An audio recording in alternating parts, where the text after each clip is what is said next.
Antes da gente começar a falar das partes técnicas de criptografia, vamos falar um pouquinho sobre a história dela, justamente para contextualizar um pouco melhor o capítulo.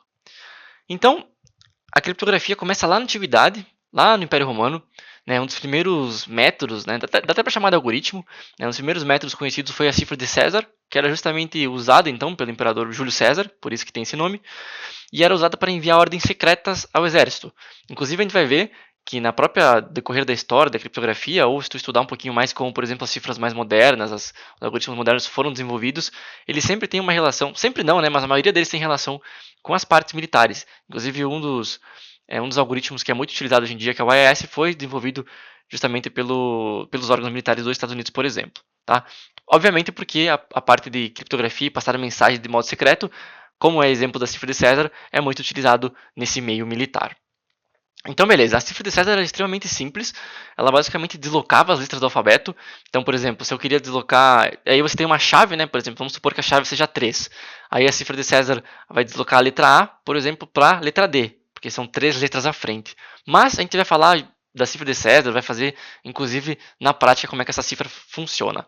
Tá? Agora é mais para contextualizar a história.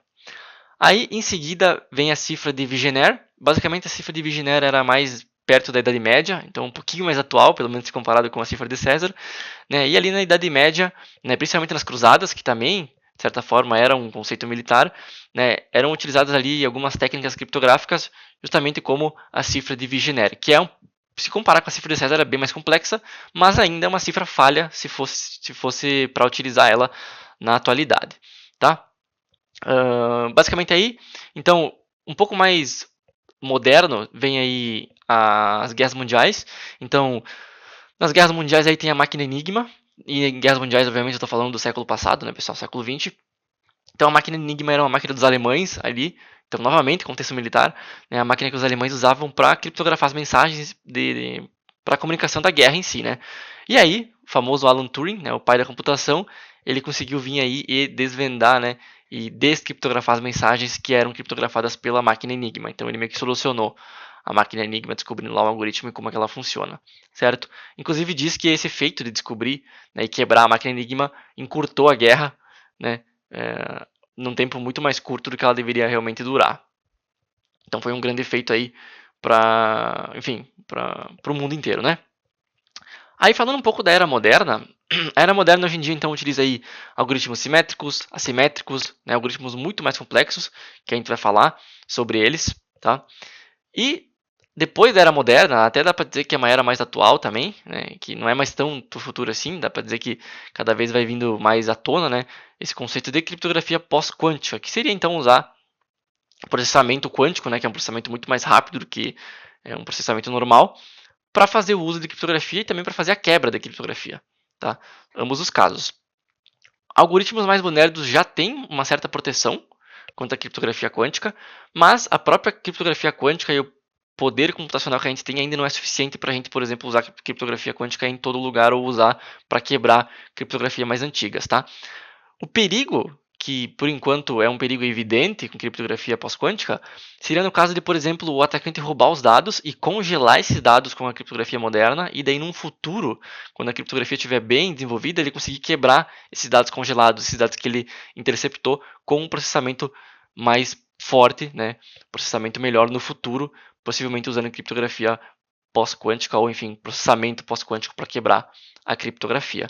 Tá? Então esse aí seria um perigo, por exemplo, que seria um pouco mais real, mas ainda é muita teoria, tá? E por enquanto a gente não deve se preocupar tanto com esses casos.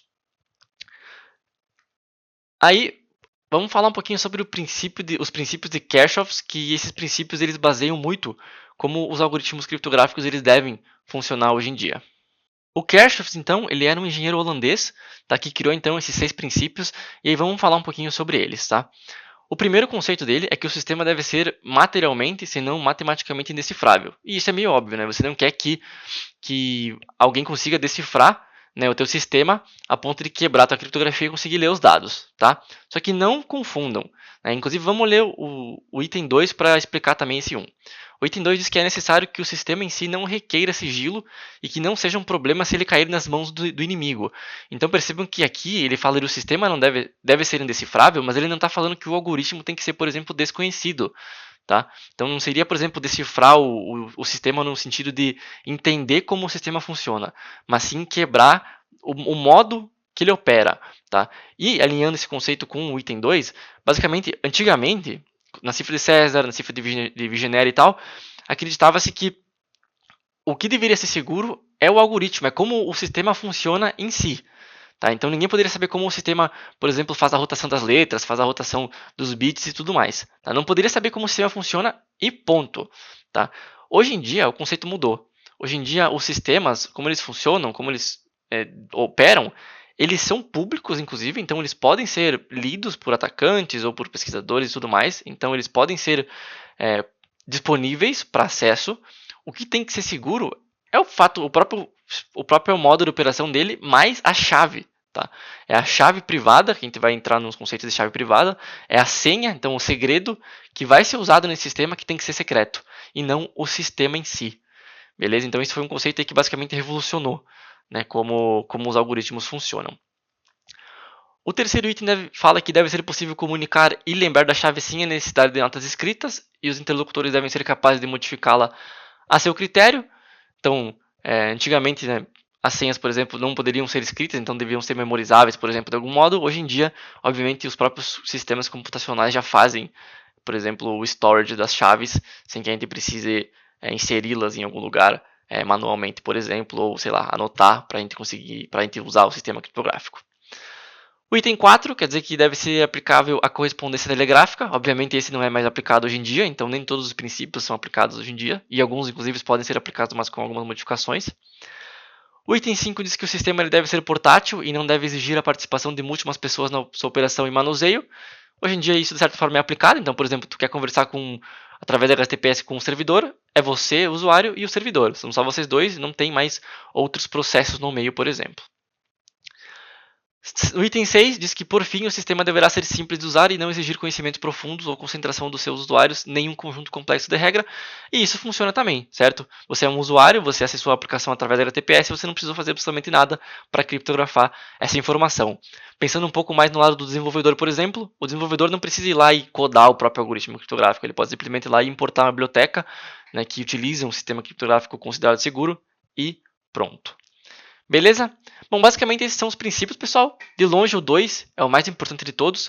Então, só reiterando, né, qual que é esse princípio, é que basicamente o sistema criptográfico ele deve permanecer seguro mesmo, né, que um adversário conheça todos os detalhes do sistema, né, exceto a própria chave, né, secreta para fazer a descriptografia e para fazer a criptografia também, se for a mesma chave, dependendo do algoritmo. Tá? Então, resumindo em outras palavras aí, a segurança de um criptosistema, de um algoritmo criptográfico, ele deve depender exclusivamente do sigilo da chave. E ponto. E não de como o sistema opera ou funciona. Não do design do algoritmo. Beleza?